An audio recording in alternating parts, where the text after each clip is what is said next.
Sinabi ni Martha, Panginoon, kung narito po kayo, hindi sana namatay ang kapatid ko.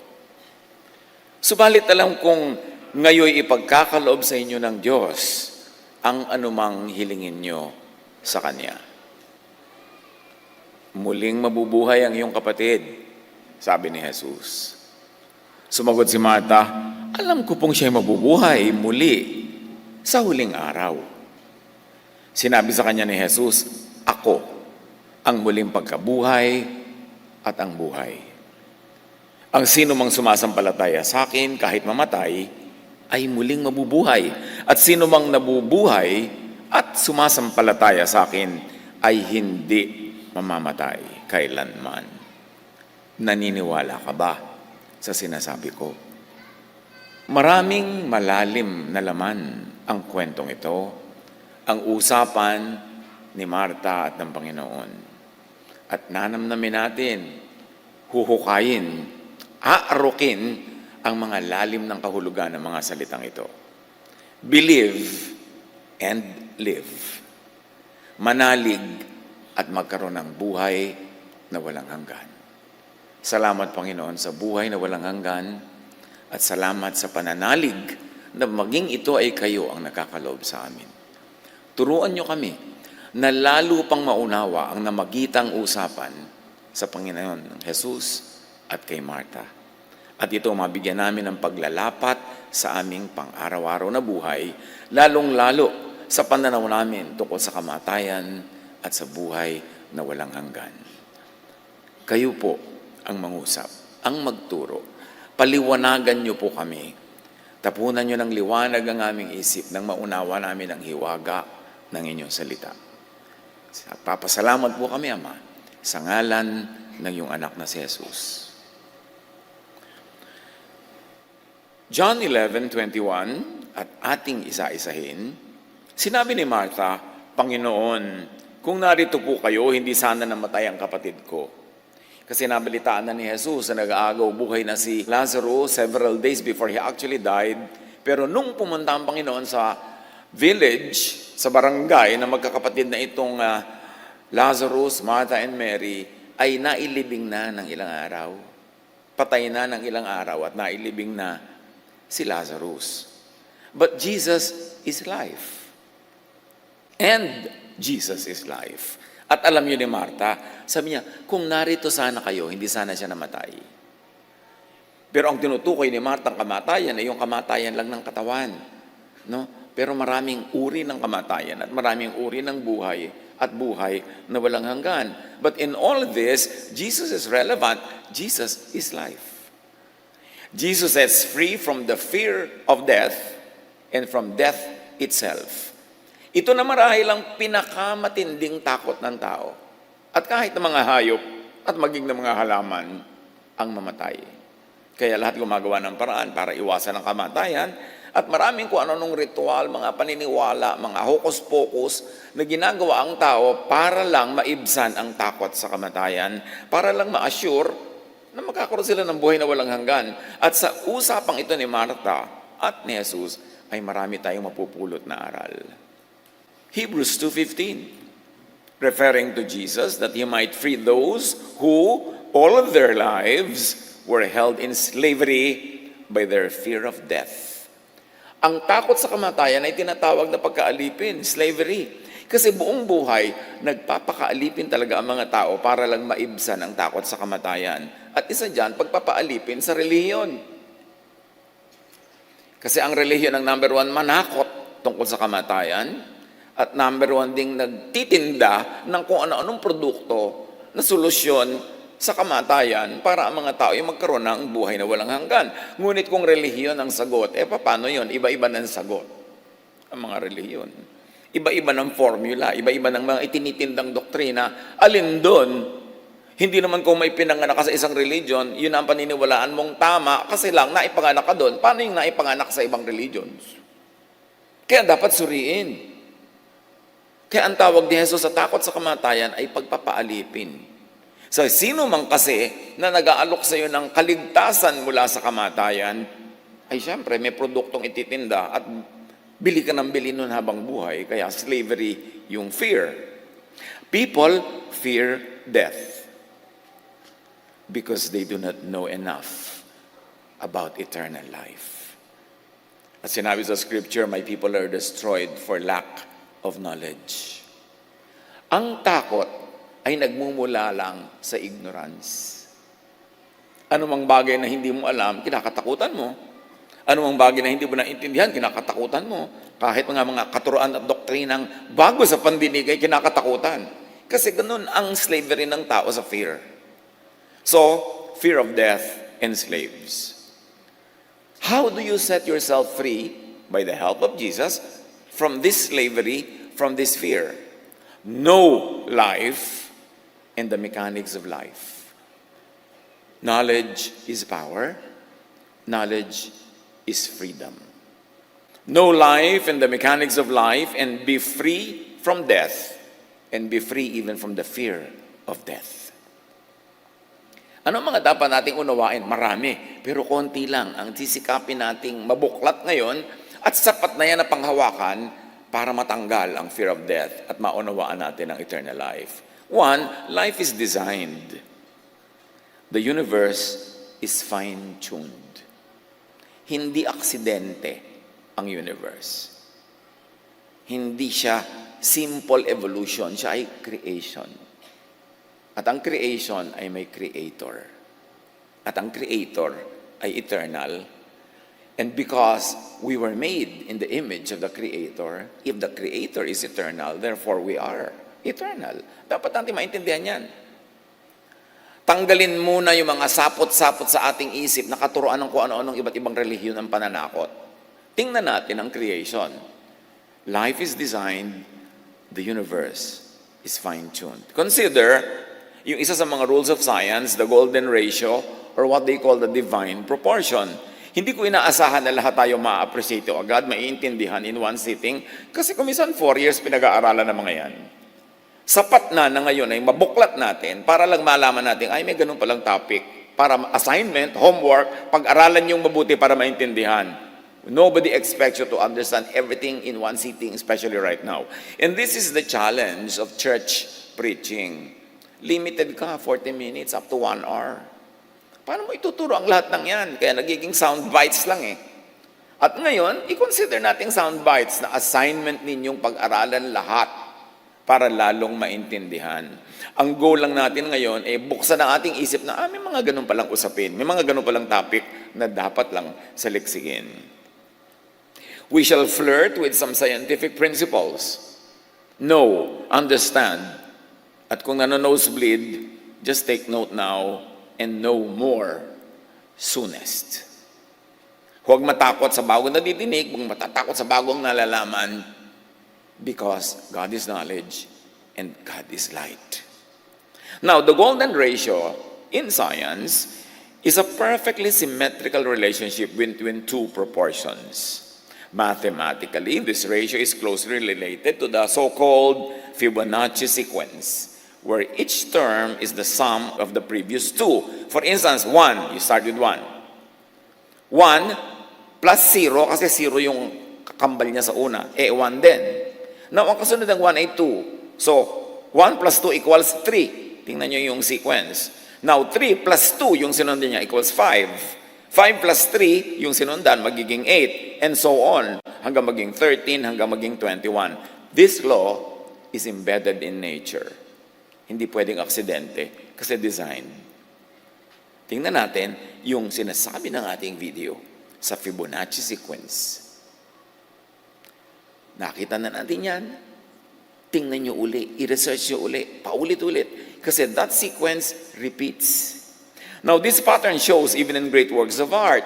Ano ba yung tinatawag na maganda?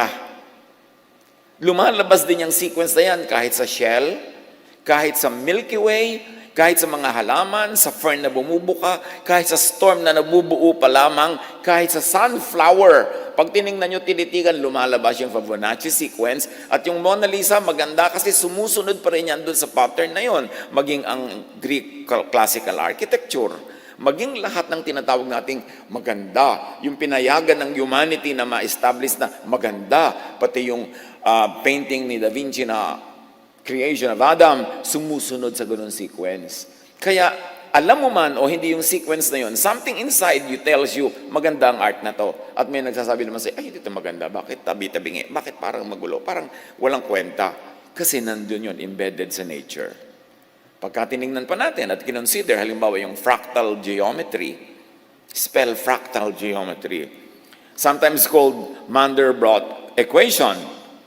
Now, a fractal is a shape that shows self-similarity.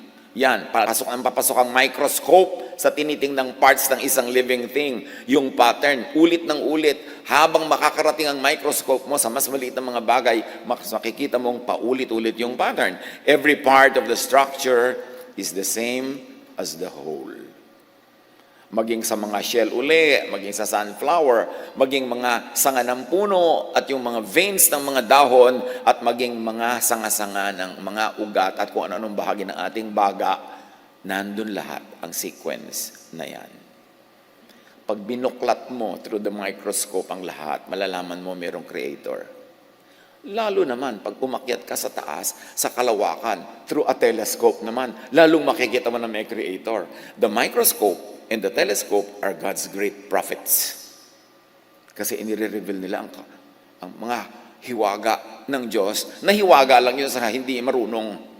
Pero sa marunong, hindi na yung hiwaga. It becomes knowledge. Now, the golden ratio and fractal geometry appears all over nature. Nature follows these patterns. So, anong ibig sabihin, mga kapatid? Merong natural law. Law that applies to all. Ano man ang relihiyon mo, the law of gravity will apply to you.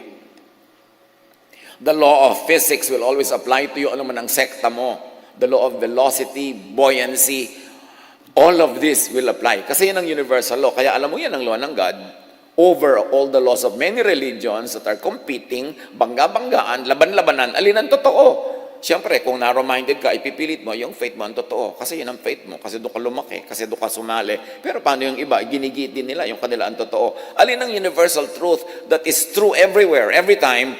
Scientific laws. So you know that the Creator is the scientist. Hindi magkakontra ang science at ang true faith in God. Ang kumukontra lang sa science, yung mga religions na hindi tatayo at titindig ang pangangatwiran pag niliwanagan ng science. Yun ang takot sa science at nananakot against science. Now, the chaos theory, for instance, isa pa yan. In any chaotic setting, sabi ng chaos theory, there exists a definite pattern. O may pattern na naman yan pag pumasok ka ng pumasok sa bawat maliliit na bahagi. Makikita as far as the microscope and the telescope lenses allow. Technology, science could really be God's last prophet na nagpapakilala talaga sa Diyos in very clear, repeatable terms. There is still order hidden inside what we perceive as chaos. True chaos does not exist. Why? Because God is God of order. How about the Mandelbrot set called the thumbprint of God? Now, the Mandelbrot set is a fractal. No matter how far observers zoom into it, they will find intricate patterns that are similar to the whole thing. But these are only similar and not the same. There's actually infinite variety. It never repeats itself. You know why? Because God is God of variety. Consider the DNA. The DNA or DNAs are codes, and coding requires intelligence. Bawat living thing may DNA. Kahit nga yung mga katanda-tanda ang kalansay ng mga pharaoh sa Egypt, naaaral nila ngayon yung DNA. Na-establish nila kung magkakamag-anak nga ba talaga ito o hindi.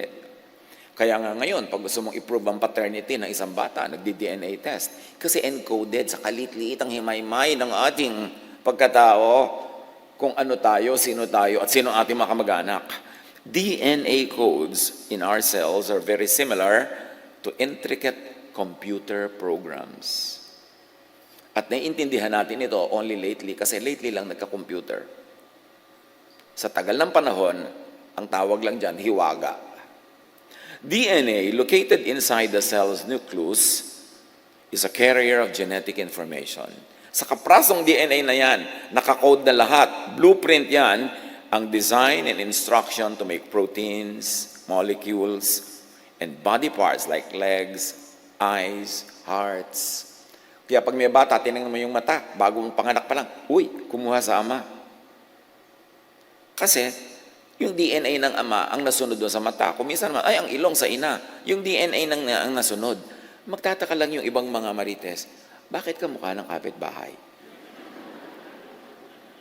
DNA ni kumpare. Bigla. Hindi yan maikakaila. Diyos ang naglagay niyan. What about Benford's Law? Yung graph na yan, ang sinasabi niyan mga kapatid. Benford's Law states that the leading digit in a number is more likely to be a small number like 1 or 2 or 3, not a large number like 7, 8, or 9. It also states that 1, or the number 1, is the most likely leading digit to occur by far. And this will apply to any random set of data. Anong application nito mga kapatid? Halimbawa, nagre-report kayo ng sales nyo sa BIR. Tapos iniimbento nyo lang yung mga resibo. Gawa lang kayo ng gawa. Gawa lang kayo ng gawa. Ito yung sale. O kaya ang mga tindera nyo, nagre-report ng benta nila sa inyo. Ito yung benta, benta, benta. Gumagawa pa ng mga resibo. Pag nag-Benford Law kayo, mabibisto nyo. Kasi, kahit magtambak ka ng libu-libong number dyan, lagi ang pinakamarami dyan, nagsisimula sa 1. Tapos 2, tapos 3, papakonti ng papakonti hanggang 9. Hindi ko kayo tinuturo ang mandaya. Pero reliable ang Benford Law to detect fraud in reporting numbers. This is used in Canada. Malalaman, kahit tax declaration mo, nandadaya ka sa mga number mo, kahit yung mga liquidation mo, mga lalabas, kasi God is the master mathematician. At may law ang numbers. Hindi pwedeng dayain. Yan ang alam ng mga engineer. Kaya alam mo yung load ng bridge, o 10 tons, o ganyan. Kasi may computation kung gaano karaming semento at bato at bakal ang dapat mong ilagay para makatawid dyan ang 10-ton truck. May law ang lahat. Bakit umaakyat ang aeroplano? You know, the science of the aerodynamics. Bakit nahuhulog ang mga dapat mahulog? Because of the law of gravity. Bakit nakakaland ng aeroplano? Computed lahat. Bakit sasakay ka sa aeroplano ng gabing-gabi, maglalakbay kayo ng ilang oras sa buong kagabihan, tapos maglalanding siya exactly sa airport na plano, hindi sa ibang airport. Sumusunod lang yan sa laws of physics, sa laws of geometry. Hindi yun pwedeng palitan. Bakit? Kasi ginawa yun ng Diyos. Bakit ang mga doktor sinabi, itong gamot, inumin mo, after 5 days, may talab na yan. Kasi na-observe na nila. Yun ang science. Na-observe mo kung ano lang yung nando na nakatotohanan. Kaya gumagaling ka. Kaya ka na-o-opera. Kung ano-anong ginagawa. Dahil may law ang lahat. Marami pang ibang natural laws. Laws of chemistry, of physics, laws of the sciences, and the laws of the applied sciences like medicine, therapy, engineering. Yan, ina-apply nila to practical terms those theories that are already proven to work. What then can be concluded? Bakit tayo nagsascience here? Merong design. Therefore, merong designer ang lahat. May intelligent, and more than that, loving plan ang designer. At pag naintindihan mo ito, pawi ang takot mo sa kamatayan, kasi pati yung kamatayan at post-kamatayan, plano na. Walang surprise. Jeremiah 29:11, "For I know the plans I have for you, declares the Lord. Plans to prosper you and not to harm you. Plans to give you hope and a future, that even death is not meant to harm you." Dapat yung dibdibin nang mawala yung mga takot na yan, yung slavery to the fear of death. Know, appreciate, and have faith on the designer's plan. At sa pagbubungkal natin ng mga scientific structures na to, tinitingnan lang natin na, oo nga, may designer. May Diyos. At hindi ito aksidente, hindi kung ano-ano lang. May pupuntahan ng lahat, therefore may pupuntahan ako. At ang pupuntahan ko, ang Diyos. Tip-tipin. Apply this to death and to the fear of death. Bakit ako pa ulit-ulit sa team na to, yung fear of death and death? As a pastor for more than 4 decades, alam ko na, concluded na, ang talagang major fear ng tao, kamatayan. May sagot na dyan ng Diyos eh. Tapos nagre-religion ka ng 10, 20, 30, 40, 50, 60, 80, 90 years, takot ka pa rin, edi walang napala. Kaya kailangan makalaya. Na napakahalaga, know, appreciate, and have faith on the designer's plan na outside of religious and sectarian texts, traditions, and doctrines. Science inevitably opens to the idea na mayroong designer, creator, sustainer, na mayroong Diyos. Napakarami ng mga scientists na nagsimula as atheist, kaaral, hindi nila maiwasan ang katotohanan na may creator. Yun lang magde-design ka ng spacecraft na maglalanding sa buwan, na ilang araw na naglalayag sa kalawakan, para makompute mo yung mathematics na umalis dito sa Earth na umiikot at magbabiyahe all throughout the space, na hindi siya babangga sa anumang mga ibang mga bagay doon sa kalawakan, at makakarating sa buwan na nagbabiyahe din, magkaiba ng biyahe yung Earth at buwan, na-compute mo na maglalanding talaga doon sa ganung oras, sa ganung araw. Kasi may batas na hindi maiiba. Na ganun ang takbo ng mga planeta, ganun ang speed, kanya-kanyang speed, kaya walang mga banggaan. May batas. Habang nag-aaral ka ng science, sobrang bulag ka na pag hindi ka pa naniwala may Diyos. Pwede kasi naman na hindi naniniwala yung mga scientists sa Diyos, yung Diyos na drawing ng religion. Kasi napakarami naman talagang drawing ng religions na hindi naman kapani-paniwala kung isa kang tao nag-iisip at marunong. Kaya dapat hanapin mo yung drawing ng natural law, because it will point to the Creator who is God. The God of the sciences is unassailable. Although the God of the religions could be questionable, kasi mga religion nga mismo, iba-iba na tinuturo eh. So alin dyan na papaniwalaan mo? Kaya mahalaga yung science. Huwag kayong matakot sa science, because God is the ultimate scientist.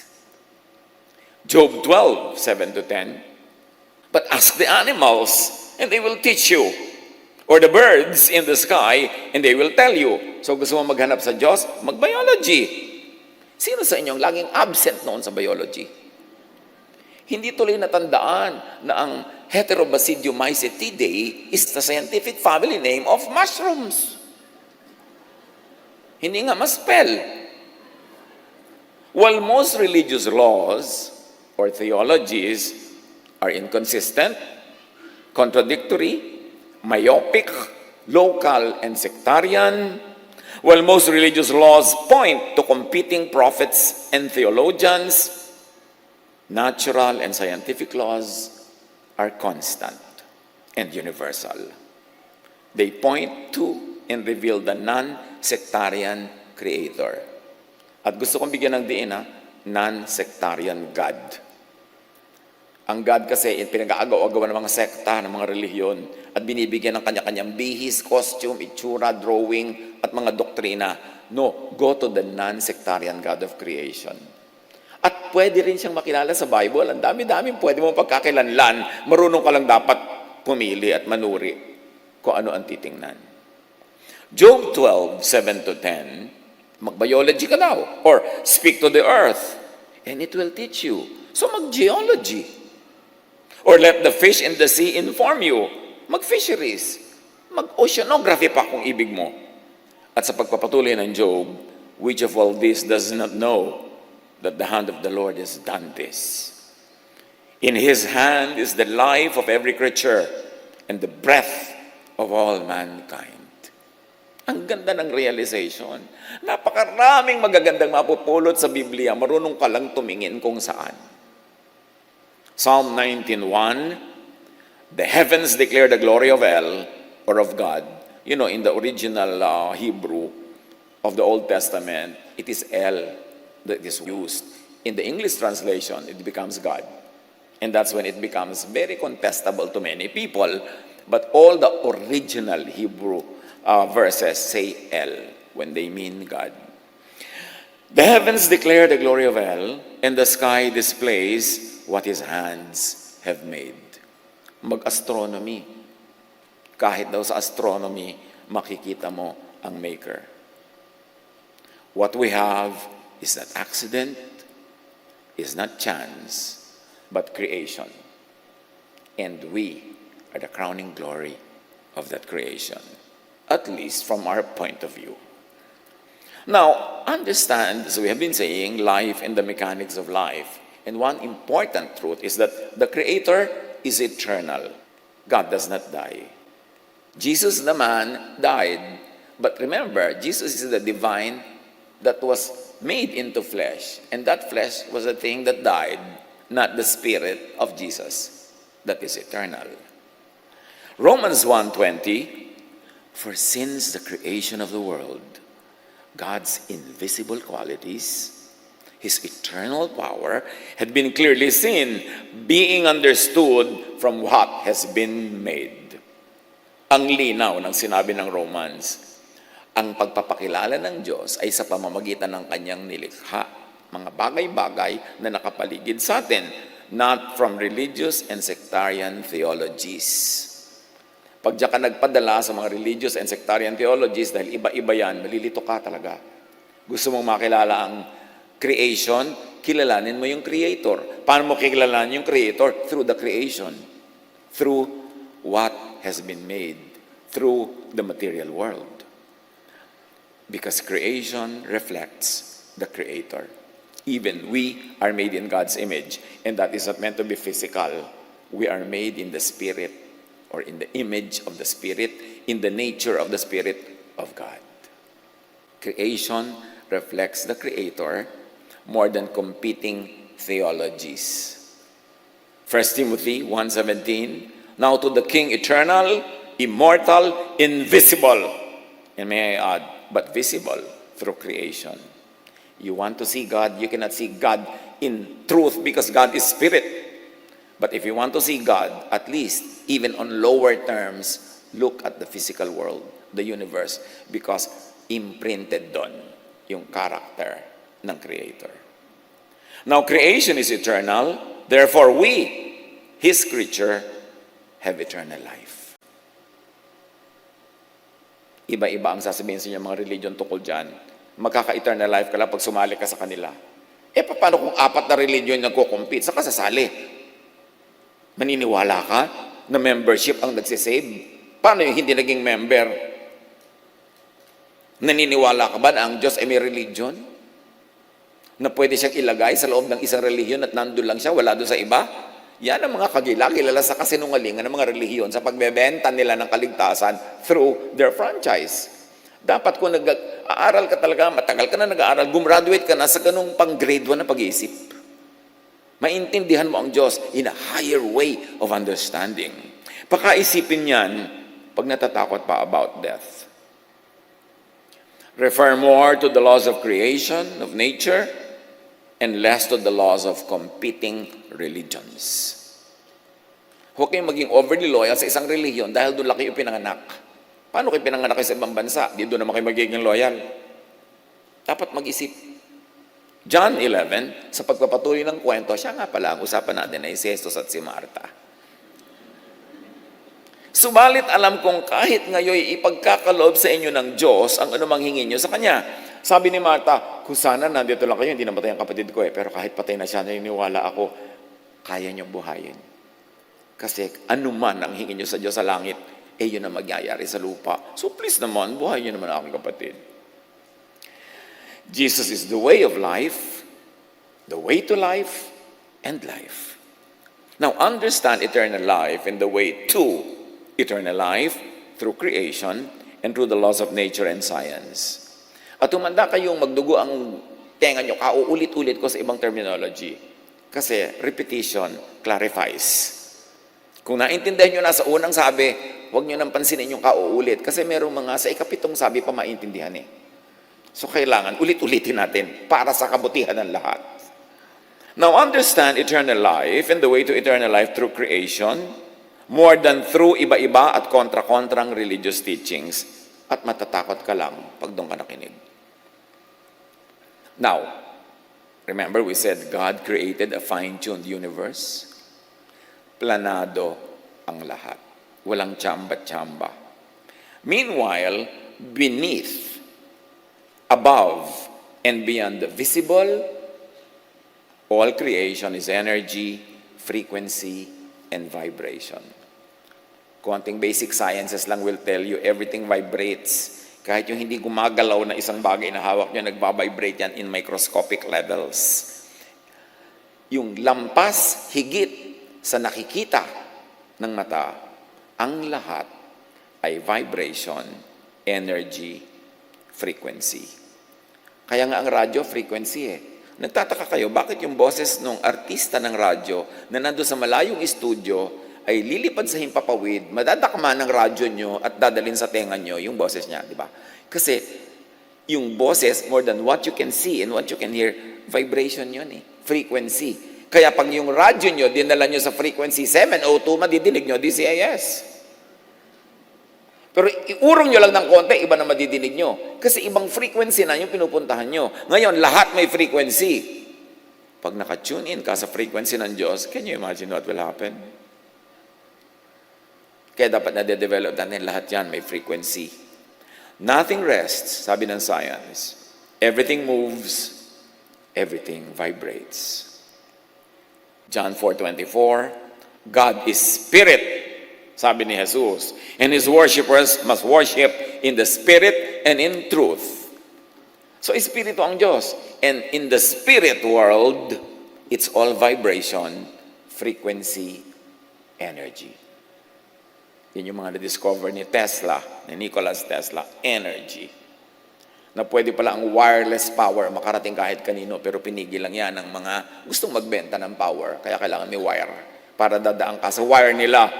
Ganun yan yung mga relihiyon. Kailan dadaan ka sa kanila. Franchise lang yan eh. Now, God, the Creator, has and is Spirit. Therefore, God, the Creator, who is not matter, who is not physical, but Spirit, is supreme energy, frequency, and vibration. Hindi yan pagtampalasan sa kadakilaan ng Diyos. Inuunawa lang natin sa ibang pananaw. God is not a man, sabi ng Hebrews 23:19. God is not a white-bearded lolo na nakaupo sa mga ulap at may hawak na kidlat para tudlain ang mga nakakainisan niya. Yan ang drawing ng religion. God is not a man. Kaya hindi tayo dapat mag-confine sa mga religious images kasi puro images yun ng humans. Yung mga lahat ng mga divine personalities represented as humans. Hindi nga human ang Diyos, hindi nga man. So, misrepresentation yun na God. Repeat, God, the Creator, has and is Spirit, therefore is supreme energy, frequency, and vibration. The energy, the frequency, and vibration of God is love. Imagine God and love as a spiritual and invisible power, energy, vibration, and frequency, only manifesting in the material world through many acts of love. But love is an idea. Love is a concept. Therefore, love is frequency, energy, vibration. And God is love. I-correlate nyo yan. Magkakadugtong yan. Only understood by those who will really plumb the depths of the many angles of truth. In the spirit world, it's not physical or material or anthropomorphic.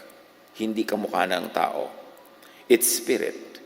Ang usapan spirit, energy, vibration, frequency. Ang creator ay energy, frequency, power.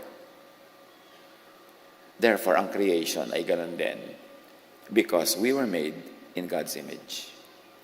Our true essence is not our nose, not our eyes, not our body, not the color of our skin, but the spirit in us. And that spirit is frequency, energy, vibration. When the body dies, that spirit is released and it goes back to God, who is the true frequency and energy and vibration. But even while you're alive in the body, the spirit can already align with the Spirit of God. At yan ang sinasabi ni Jesus, that you can be the kingdom of God. The kingdom of God is in you. It's not in the stone temples. It's not on mountains. It's not in places of worship. You are the temple of the Spirit of God. So pagka tumugma na ang frequency mo, ang vibration mo, ang energy mo sa frequency, energy, and vibration of God, nakakabit ka na sa God, nakakonek ka na sa eternal life. Kaya sabi ni Jesus, if you are in me, though you die, you do not die. Or though your body dies, you live again. Paulit-ulit si Jesus sa tema na yon. John 5:24, you cross from death to life. And that energy, that frequency and power and vibration is love. That's why love is the greatest. Sabi ni Paul, na-realize niya to So faith, hope, love abide, these three. But the greatest is love. Why? Because God is love. The vibration of God is love. And if you are loving, no matter what your religion is, you vibrate in the frequency of the Creator. Therefore, eternal life is in you. Masyadong esoteric, pero spell esoteric. Kaya sabi ko, pag-aralan nyo to, hindi ito matatapos ngayon lang. Pero sasagot din ito ang napakaraming tanong na hindi nasasagot ng isang katerbang katikisim. Kailangang pagsikapan. Colossians 3:13-14, love binds all together in perfect unity. At sabi pa, in Him, all things are held together. So si Jesus, yung power na yun that holds everything together. And Jesus is called light, the light of the world. And go to science, because all scientific facts will tell you that if there's one thing that really holds life together, it is light. Even sa biology, kailangan mo ang light. Kaya kahit sa Genesis, sinabi, let there be light. Light muna ang simula para magkaroon ng life. And Jesus is that light of the divine that has come to the world. And the message, the vibration of that light is love. Kaya sabi ni Jesus, love. Love God. Love your fellow men, and you will have eternal life. Jesus could be understood in scientific terms if you would think of light and Jesus as light. Now, going back to the life and mechanics of life, as we have already said, God, the Creator, is love. As God is eternal, love is eternal. Marami ng mga young people, sabi nila, kinonfess later, nagdudugo na daw yung tenga nila sa katuturo ko ng love at Jesusness. But, one day, isang araw, ting! Biglang bumukas yung naintindihan nila. Gusto daw akong puntahan at pagyayakapin at pasalmata. Ay, salamat. Ito pala yung tinutukoy nyo. Hindi lang namin maintindihan nung kaya nagsasawa na kami. Kaya yung mga iba darating, anong teaching ngayon? Baka Jesus na naman, ha? Habang hindi nyo pa naiintindihan niya talaga, maiinis lang kayo, baka uulit. Pero ulit-ulitin nyo, dadating isang araw na, ting! Yung pala, eureka! Yung pala yung katotohanan. Natanggal yung mga takip sa mata parang kay Paul para makakita. John 14:21, sabi ni Jesus, whoever has my commands. And what is the command of Jesus? Isa lang, to love. Whoever has my commands to love and keeps them is the one who loves me. The one who loves me will be loved by my Father, and I too will love them and show myself to them. Now we enter another phase of our discussion, the issue of cycles, circles, repetitions. Sabi ni Jesus, kung sino ang sumusunod sa akin at umiibig, ay iibigin ko. So ikaw at si Jesus. Sabi niya, kung sino man ang iniibig ko, iibigin ng Ama. Therefore, iibigin ka rin ng Ama. At dahil iniibig mo si Jesus, iniibig ka ni Jesus ang Ama, Iniibig ng Ama si Jesus at iniibig ni Jesus ang Ama. Therefore, iibigin ka rin ng Ama. Makikipag-ibigan ka sa Ama at kay Jesus. Ikot ng ikot yung cycle. Because true eternity is a circle. That's why God is called Alpha and Omega, the beginning and the end. Because only in the circle is the beginning, also the end. And therefore, there is no end because it becomes another beginning, kaya eternal. And that's when you know sacred art. In any religion, ang sacred art features a lot of circles. Paikot-ikot, paikot-ikot, paikot-ikot, because the divine does not end. And it shows even in art. So, the circle is a very important shape that expresses the eternity of the divine. Now, love, like energy, is cyclical, therefore, eternal. Kung merong cyclical, eternal yon. At kung merong eternal, cyclical yon. Tulad ng water cycle. Did you know na mula noon nilikha ang buong universe, not one drop of water is lost or gained? Because everything recycles. Yung ininom yung tubig kaninang umaga, pinagugasan ang paa ni Cleopatra. 2,000 years ago. Paulit-ulit lang. Kasi nire-recycle. That's why recycling is a very advanced attitude. Yung nire-recycle mo yung supot, nire-recycle mo yung mga lalagyan para bumalik siya sa pagiging useful at huwag siyang maging basura. Now, John 11, balik kay Martha at Jesus, sabi ni Martha, kung sana lang nandito kayo, hindi mo mamamatay ang kapatid ko eh. Sabi ni Jesus sa verse 23, muling mabubuhay ang iyong kapatid. Sabi ni Jesus. At bakit? Bakit siya muling mabubuhay? Kasi love ko siya. At love niya ako. At dahil ang vibration ng divine ay love, when you love, and when I love you, the vibration of life is in you, you never die. Only the body dies, but it actually doesn't die. The body only recycles. Lahat ng kinain yung calcium, phosphorus, at kung ano-ano pa, babalik lang yan sa lupa para maging vitamina na naman at magiging papaya. May kakain na naman ng papaya, mapapasok sa katawan ng tao at pag namatay siya, babalik sa lupa. Lahat pabalik-balik. Kaya yung kinain nyo kaninang umaga, hulaan nyo kung ano yun. Sa kanyang previous cycle.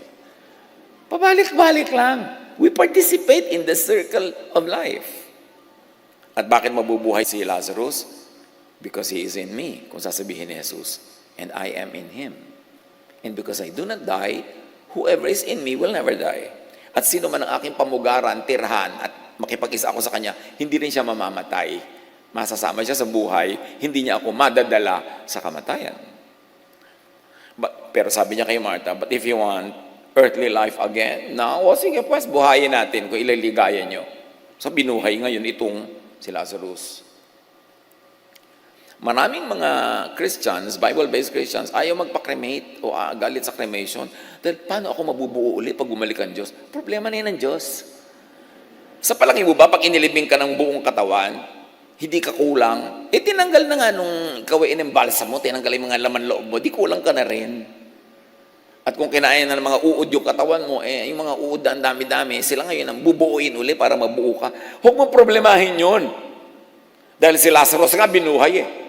Sabi nga nung magkakapatid, may amoy na po, huwag na natin buksan ang libingan. Matagal na siyang patay. Hindi naman kasi uso na yung balsa mo, may amoy na. Anong amoy-amoy? Kaya kang i-reconstitute ni Jesus. No matter what your situation. Kaya kung gusto mo magpa-cremate, go ahead. Ang clean-clean, hindi na nakikita yung bangkay mo, tinitingnan po ng mga nakikipaglibing, ay, nangingitim na ang kuko. Yung iba tinitingnan mo lagi yung kuko ng bangkay, ay, may hawak na pera. Kung ano-ano pang magiging issue tuloy dahil nandun yung katawan mo. So, mabuti pa nga yung clean na clean eh. Although I don't endorse it. Wala naman ako ibinibenta cremation, insurance. Pero, huwag kayong magpadala sa ganung mamunting bagay. Hindi yun ang issue. The issue is, do you have eternal life? Do you have Jesus in you? And no matter what your religion, if you love, you transcend those sectarian divisions and go above it and become universal, and you join the Creator who is non-sectarian. And that Creator vibrates in love. So vibrate in love. Now, to be in the realm or the frequency, vibration, and energy of the Creator, meaning to be in the kingdom of God or of kingdom of heaven, be in the realm, be in the frequency, vibration, and energy of love. Ang daming parenthetic phrases. Let me simplify. To be in the realm of the Creator, to be in the kingdom of God, be in the realm of love. May nangyayari sa spirit mo na nagbabibrate kasabay ng vibration ng love, which is the vibration of God, because God is love, so pumapasok ka sa circle of eternity. John 15:10, if you keep my commands to love, you will remain in my love. Meaning, you will remain in me, you will remain in life, you will remain in eternity. John 3:16-17, for this is how God loved the world, or this is how God gives eternal life. He gave His one and only Son, that everyone who believes in Him, meaning who believes in His message, which is love, will not perish, but have eternal life. Why? Because love is the greatest. Now, the law of conservation of energy says that all matter must cycle in order to continuously exist. Di ba ipinasok na nga tayo ni Jesus sa discussion ng cycle? Ikaw, si Jesus, ang Ama, pupunta sa iyo, pupunta ka kay Jesus, magiging isa kayo in a circle. Love cycles and recycles. Love is give and take. Kaya pag may nagtatanong, in love po ba ako talaga? Sabi ko, re-reviewin ko, ano ko, hindi ka in love kasi puro ka take. Give and take ang love. Mahal po kaya ako ng aking nobyo? Nagbibigay ba sa'yo? Take po ng take. My boyfriend gets and forgets. Well, I give and forgive. Hindi love yan. One way yan. Kasi love is two-way. And only a two-way love will remain forever. Kaya yung mga mag-asawa ko minsan, you fall out of love, unti-unti, dahan-dahan. It takes years bago mo ma-realize na hindi ko na pala tumahal. Bakit? Kasi walang cycle, walang two-way. Puro ako na lang ng ako ang nagpapasensya, ako na lang ng ako nasasaktan, siya na lang siya ang masarap ang buhay. Lalayo ang loob mo, nawawala yung love. Kaya yung love is two-way. Love is cyclical. And if it is cyclical, it will be forever. It will be for life. Because if it's a cycle, if it recycles, it will be eternal. The first law of thermodynamics says, energy cannot be created or destroyed. Nalaman nyo na yan ng grade 4 science pa lang, kundi kayo absent. Energy cannot be created or destroyed. It can only be transformed from one form to another. So ikaw, hindi ka madedestroy. You will only be transformed. You will return to God in another format. Huwag nyo naman paniwalaan yung mga karton ng relihiyon na pagbalik mo sa Diyos, nandun lahat ng mga kamag-anak mo, nakakimuha na pa rin ang lola mo, nakadaster ang nanay mo, naka-jogging pants yung kuya mo, at may reunion kayo doon na parang yung barangay nyo, inilipat lang sa Pasay to heaven. Ganun kasi i-oversimplify ang relihiyon eh. Ay, may reunion tayo. Ay, nandun po ba lola ko? Siyempre, nandun lola ko. Magkagawa po din po kaya sa Natali Coco. Siyempre, you mean to say, may Natali Coco din sa eternity? Lahat physically lilipat? No. Matatransform ka, we will be changed. At ang matitira sa iyo, yung essence mo, yung vibration, yung frequency, yung energy. Alam nga naman ganyan. Kaya ang tanong ng iba, paano po ako ngayon? Baldado po ako. Baldado po ba ako sa eternity? Siyempre, sagot naman ng Pollyannish religion, hindi, gagaling ka na. Ano pang edad ko? Kasi ayoko po ng itsura ko ngayon. Gusto ko yung itsura ko noong ako'y 20 anyos. Sabihin natin sa Diyos, ibalik ka sa 20. So, merong iba-iba na naman. Ang gulo-gulo. Kasi hindi naman tayo ganitong-ganito paglipat eh. Kaya ko ipinipilit ngayon, intindihin nyo that this is all frequency, this is vibration. Hindi ito physical being. Lalampasan mo yan. Kung hindi man natin maintindihan lahat niya ngayon, ipasa Diyos mo na lang. Hindi mo nga naintindihan nun yung geometry, pumasa ka pa rin eh. Kaka-graduate ka pa nga. Di ganun din yung spirituality. Hindi mo kailangan maintindihan lahat. Tanggapin mo na lang, alam yan ng Diyos. Tapos, ang mahalaga, love na lang. Kasi yun ang kaya natin maintindihan. At hindi mo man maibatid ang mechanics noon, it is what will bring you to eternal life. God said that. Jesus said that. The Bible keeps repeating that. At physical death, what happened? Sabi ng Ecclesiastes 12:7, the dust returns to the ground it came from. Ibig sabihin, the body recycles to become stardust again. So huwag mong asahan na yung ganyang-ganyang katawan mo ang pupunta sa eternity because your body will be left behind. Babalik yan into chemistry, into elements of the earth para pakinabangan uli ng earth, para ma-recycle. Yung spirit mo ang pupunta sa Diyos. Yung spirit na galing sa Diyos na nakisanib sa katawang lupa mo. Pero yung katawang lupa mo, hindi talaga ikaw yan. Yung vibration mo na galing sa vibration ng Diyos. Yung frequency mo na nagkakaintindihan kayo ng Diyos. Kaya sabi ni Jesus sa prayer, huwag kayo mag-pray ng maraming words. Let your prayer be short. Because if your frequency is with God, hindi mo pa sinasabi, nakarating na sa Diyos. Beyond words. Kasi ang usapan nyo in frequency, not in human language.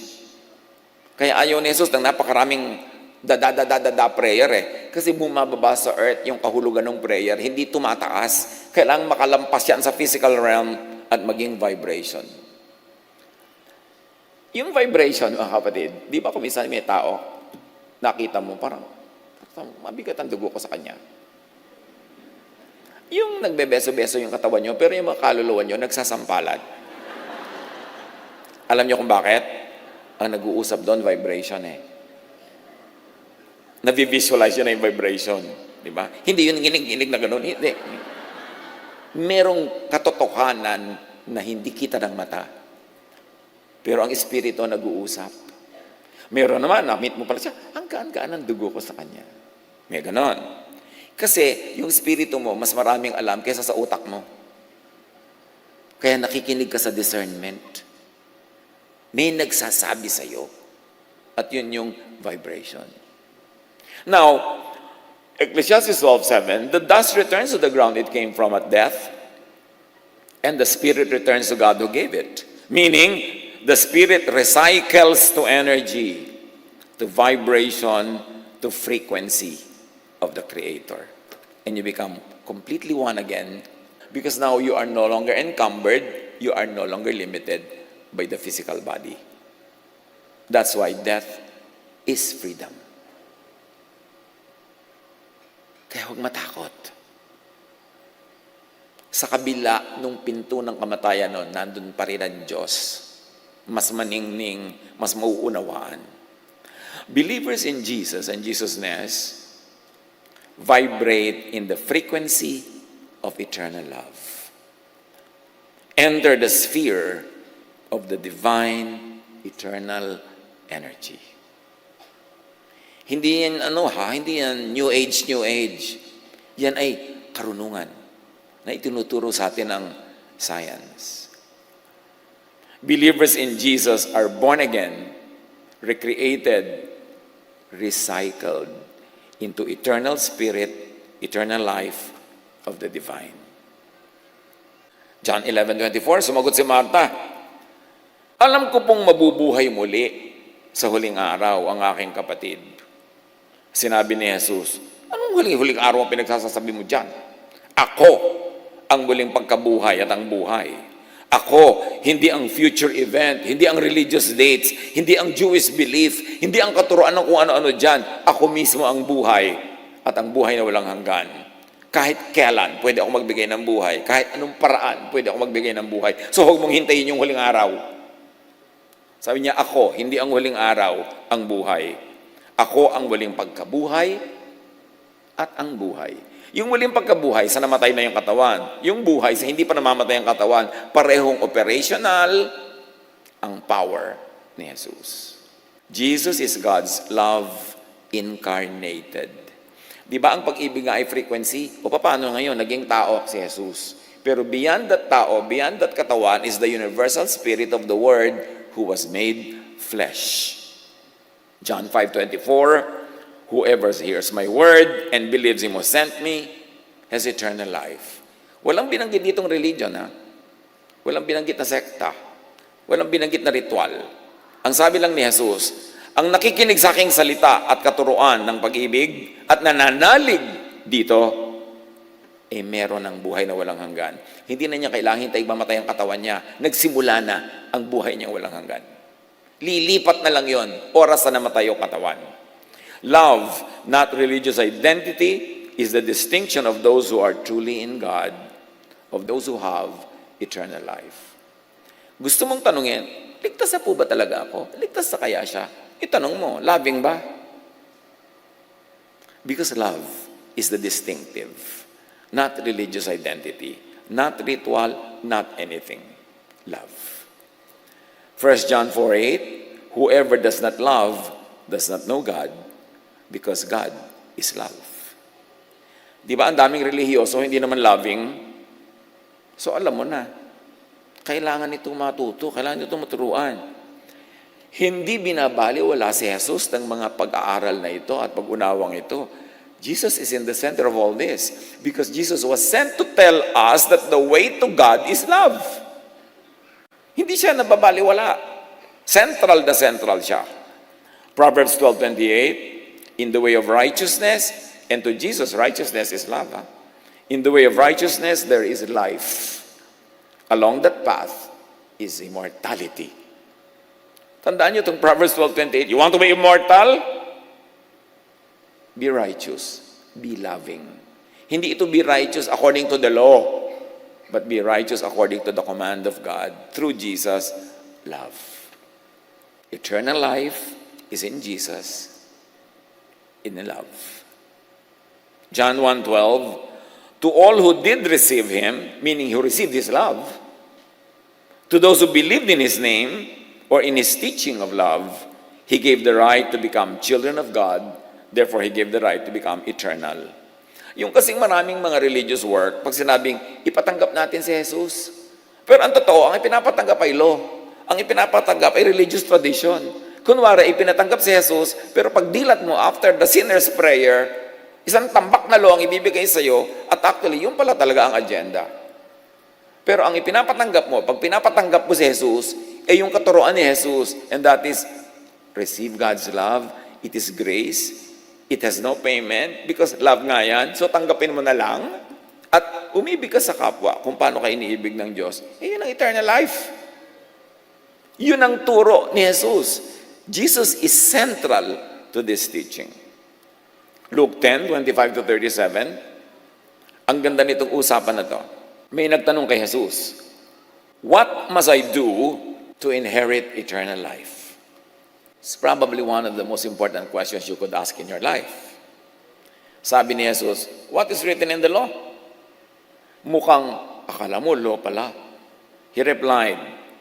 Jesus replied, how do you read it? He answered, yung nagtatanong, love the Lord your God and love your neighbor as yourself. Observe that this is a non-religious, a non-sectarian way to inherit eternal life. You have answered correctly, Jesus said. Do this, love, and you will live. Hindi sinabing, join this religion, do this ritual. Sabi niya, paano po ba ako magkakaroon ng buhay na walang hanggan? Sabi ni Jesus, ano bang basa mo sa law? Anong interpretation mo dyan? Anong tingin mo? Mahalin po ang Diyos at ang kapwa. Yes! Tama ka! Gawin mo yan at magkakaroon ka ng buhay na walang hanggan. This is Jesus, the non-sectarian Son of the non-sectarian God. Binibigyan niya ng halaga yung vibration mo to vibrate in the frequency of love. To inherit eternal life, love God the Most High and love your neighbor. Why love your neighbor? Because God loves that neighbor of yours. How can you say you love God and hate your neighbor? Love din ng God yung neighbor na yon. Non-religious, non-sectarian. Here, Jesus sets free from religious brands and branding. Another mechanics of life na dapat ma-appreciate is recycling in spiritual terms, religious terms. Being born again is the way to the way of eternity, the way of the kingdom of God. Get into, stay in the cycle of love, of energy, of life. Nawa kauulit natin ang word na life na yan and love, lalong lumalim ng lumalim. Huwag niyong bilangin, ika-37, ulit na yung word na love. Kailangan patalabin. 1 John 4:12, no one has ever seen God. No one has ever seen God. But if we love one another, God lives in us, and His love is made complete in us. Therefore, you want to see God? Love one another, because the act of loving one another makes God visible through our visible works of love. Doon siya nagiging totoo in the physical world. The unseen God is seen in love when people love one another.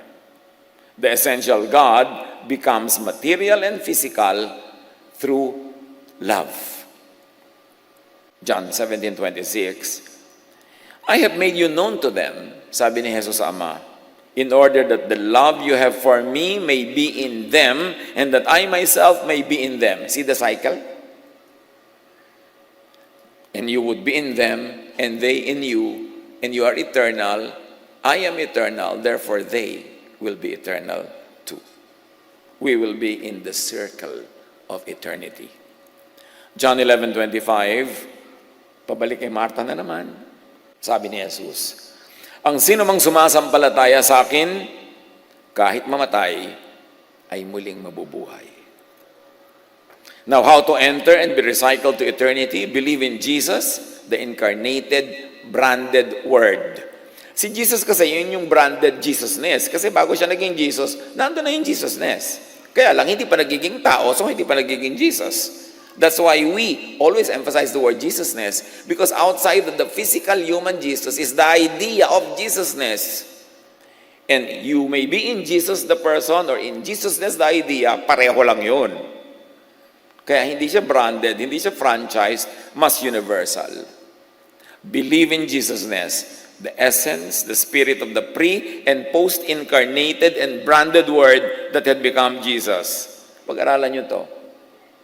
Pwede nyo namang i-click sa camera yung sinasabi dyan, and then pag-aralan nyo, balik-balikan nyo. Bawat paragraph ng dinidiscuss natin ngayon is worth 2 years of study. So by now, meron na kayong 40 years sa pag-aaral, dapat kasunod nito. Kasi matagal yan bago maintindihan. Hindi bigla-bigla. Kung naintindihan agad, you're so gifted, thank God. John 1:12, but to all who believed Him and accepted Him, He gave the right to become children of God, meaning children of eternity. When you believe in Jesus and accept Him, hindi yung formula prayer lang, kailangan naintindihan nyo kung anong tinatanggap tungkol kay Jesus, that God is love and that it is love that brings us to God. Yun ang dapat tanggapin, hindi kung anong religious laws. And you will be welcome into eternity. Love and believe vibrate in eternity. Let Jesus enter you, join your spirit, receive Jesus in spirit, into your spirit and heart, into your thought and mind, therefore into your vibration. Because thoughts are vibrations.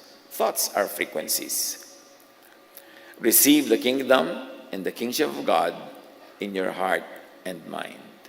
John 3:36, whoever believes in the Son or in love has eternal life. Now, John 11, back to Martha and Jesus, ang sino mang nabubuhay at sumasampalataya sa akin ay hindi mamamatay kailanman. Kayo ba? Sumasampalataya kay Jesus? Ang hina naman. Therefore, hindi kayo mamamatay kailanman. Sinabi na ang linaw-linaw. Walang namamatay. Nare-recycle lang. Life rewards with eternal life those that give back to life and help sustain life. In other words, those that love. Kanina pa natin pinapaliwanag yung cycle. For anything to be eternal, it must cycle and recycle. So sa buhay, ang magiging eternal, yung nagre-recycle, yung kasama sa cycle. Therefore, hindi lang tumatanggap, nagbibigay din. Kasi ang tunay na cycle, you receive and you give. Then you receive and you give, and you give and receive, it becomes eternal, parang pendulum. Pero kung get ka lang ng get, huwag mong asahang may eternal life ka. May mangyayari sa'yo, pero hindi ka mamamatay. iba. Next month na kaya natin pag-usapan yon. Those who love could become like a supernova. Nabanggitan natin yan many months ago. Sa supernova, ibig sabihin lang yung mga bituin na dahil bigay sila ng bigay, sumasabog sila at nagiging maraming bituin din sila. This is a scientific phenomenon. Yan tinatawag na supernova. Another word to study. If an object, like a massive star, keeps on giving out, it will become a supernova. It will shine most brightly and then explode to spread its matter back to the universe. Yan yung sinasabi ng Ecclesiastes, the spirit returns to God. Pag supernova ka, give ka ng give, love ka ng love, sabi ng Diyos, isali natin siya sa eternity. Kasi ang kasama sa eternity dapat nagre-recycle. Kasama sa cycle of life. Pag take lang ng take, hindi nag-give. Ba't natin isasama yan? E di uubusin niya ang life. Kailangan nag-give. So, sabi ng ganon, magiging supernova ito. Mamatay ka man, dadami ka. Di ba, ganon din tayo, yung mga nagpaaral ka, namatay ka man, marami yung natuto. Nagpakain ka, mamatay ka man, marami yung natuloy ang buhay, nadugtungan ng buhay. So yung bigay ng bigay, yun ang tunay na umiibig. At ang tunay na umiibig, kung hahanap tayo ng comparison sa astronomy, yun yung nagiging supernova, sumasabog, hindi para mawala, kundi para dumami. Those who love could get recycled, recreated, reborn. In other words, it could become born again. Kaya sabi ni Jesus, you must be born again. You want eternity? You must be born again. Kailangang maging supernova ka. Mag-give ka ng give, tapos sasabog ka, at dadami ka. Yan yung nagkakaroon ka ng buhay na walang hanggan. Kasi buhay ka pa, nagpapatuloy ang buhay mo dun sa mga inibig mo, minahal mo, pinakain mo, kasali ka sa circle of life. John 3:3, Jesus replied, very truly I tell you, no one can see the kingdom of God unless they are born again. Unless they are born from above. In other words, unless they are recycled, unless they become supernova. Proverbs 11:30, the fruit of the righteous is a tree of life, and the one who is wise saves lives. The one who is wise recycles life. The one who is wise gives and receives. The one who is wise loves, and therefore will be eternal. Look at Jesus. Look at Jesusness. And look at Jesus as believers as supernovas. John 12:24-25. I tell you the truth. Ito yung in biology, ito naman yung equivalent ng astronomy, supernova. Sabi ni Jesus, I tell you the truth. Unless a kernel of wheat is planted in the soil and dies, it remains alone. But its death will produce many new kernels, a plentiful harvest of new lives, of recycled lives, of stars, if you must. So sinasabi ni Jesus yung principle, mamamatay man niyang mga trigo na yan, hindi talaga yan mamamatay kasi magtutubuan ng napakarami mga ibang trigo na nabuhay dahil siya'y namatay. Ganon din ang ginawa ni Jesus, namatay, maraming nabuhay. So dapat sa iyo mambuhay, maraming mabuhay. At mamatay ka man, mabubuhay ka uli. Pero kung nabubuhay ka, wala ka man lang minahal, wala kang tinulungan, sabi ng Diyos, ay, tanggalin to sa cycle kasi abala lang. Kasi sayang lang.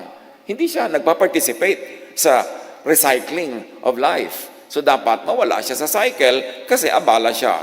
So, ang ibig natin sabihin, meanwhile, those who are not in God, those who are not in Jesus, those who are not in love, meaning those who are not productive, useful, contributing to the creation and to the system, will not be allowed to be eternal.